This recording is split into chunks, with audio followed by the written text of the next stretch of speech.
Hey everyone, and welcome to the channel. Today I'll be reviewing two S.H.FIguarts Gogetas. So the original release, the SSGSS Gogeta for the Broly Dragon Ball Super movie that was released a little bit after that movie. They did several Figuarts specifically for that. This is the first time we ever saw Gogeta in S.H.FIguarts form. And just recently, for the event exclusive, New York Comic Con event exclusive I believe, for S.H.FIguarts was Gogeta from the Fusion Reborn movie. So the Super Saiyan 2 version of Gogeta, different color style, different hairstyle, and, you know, a pretty iconic look for Gogeta because it was the first time we ever saw him. Awkward that it's taken this long to get it, and it is also awkward that it is just a 2.0 repaint, but being event exclusive sort of makes sense. Anyway, these are technically older figures because they were released, you know, one for the Broly movie and one just as a straight repaint of that figure. So they haven't aged the best, but they were pretty good figures for the time and still hold up fairly well. It's just that if they did 3.0s, it'd be even better. So taken out of the box, here's what the event exclusive Gogeta comes with. So we get the figure itself, 4 faces, a bunch of different hands, as well as a halo. We also get his iconic pointer finger for him doing his signature Stardust Breaker attack. Then, for the Broly movie Gogeta, we get a similar loadout, or also the event exclusive is similar to this one. So we get the figure itself, we get 3 alternate faces, as well as an alternate head sculpt, and this head sculpt is normal state Gogeta. So the Super Broly movie, we got normal state and Super Saiyan Blue. It is a little unfortunate that there is only one expression for the normal state, but it is a sort of cocky smirk, so it fits fairly well. And it is nice that for the new event exclusive one, it's a bunch of different faces specifically for Super Saiyan. But there is something lost with that sort of powered down thing. But if you've got both figures, it's kind of cool. Now, put on a display and put side by side, you can see these figures look pretty damn good. They do definitely capture the looks of the characters from their respective films. So the Broly movie Gogeta, they did change the colors significantly from the original Fusion Reborn colors. One's Super, one's Z. So in the Super look, the Fusion forms do have much brighter colors. So like the sashes and boot wrappings, they're much lighter blue. The sort of like, I don't know what you call them, like shoulder coverings and neck padding, those are much brighter and are pretty much straight up yellow. And then of course the face and hair is, you know, Super Saiyan Blue. The skin tone is also different between both figures, and being an earlier release, not as much detail on the faces.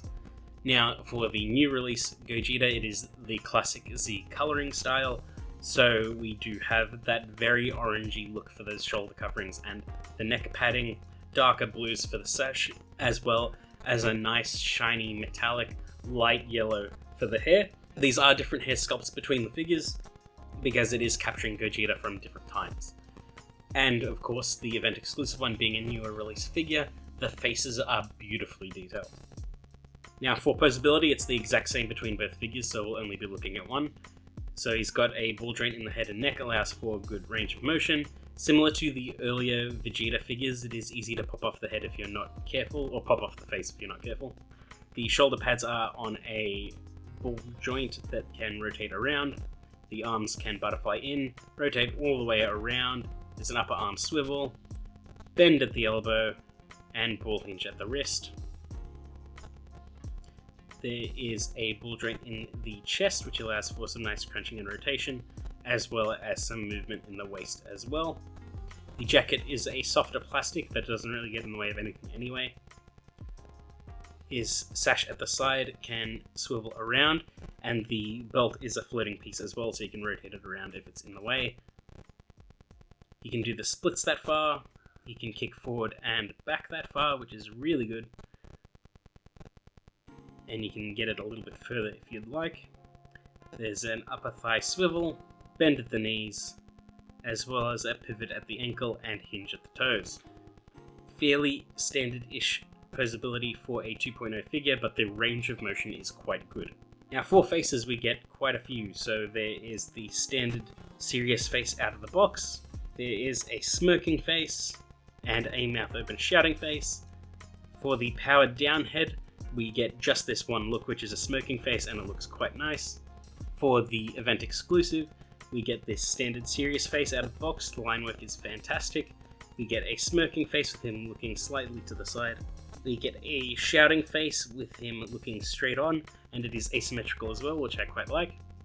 And we get a teeth clenched angry face.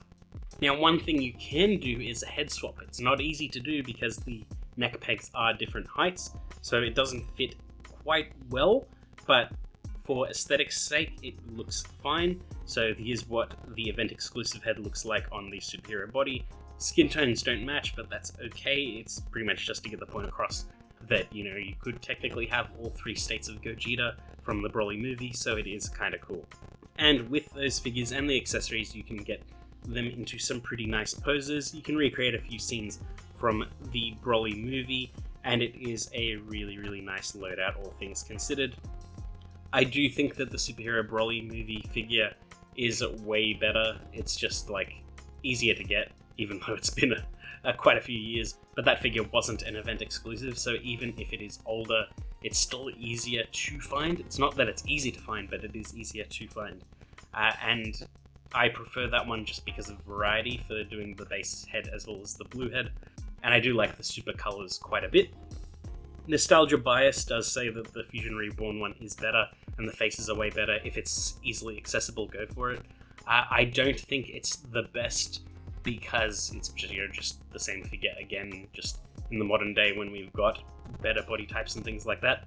Again, event exclusives are traditionally repaints and they don't really do new body types that much, but if they held out and just made a new 3.0 one that wasn't an event exclusive, I'd be cool with it. If they announced a Janemba, it would be even better, but as it stands, it's a fair enough figure. Both figures are, you know, fairly equal, but I just prefer the super one. And yeah, that's pretty much it. They are nice figures. Effect parts would have been nice, especially on the event exclusive. Having some sort of Stardust effect would have been better. But, you know, all things considered, they are still really good. And even being 2.0s, sculpt-wise, they hold up fairly well. But yeah, that's pretty much it. I hope you enjoyed that video, and I will see you all next time.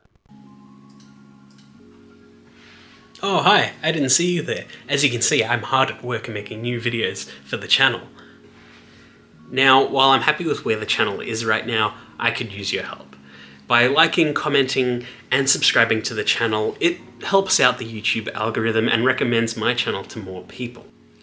So if you like any of my videos, please let me know. It really helps out. And if you liked this one, please let me know too.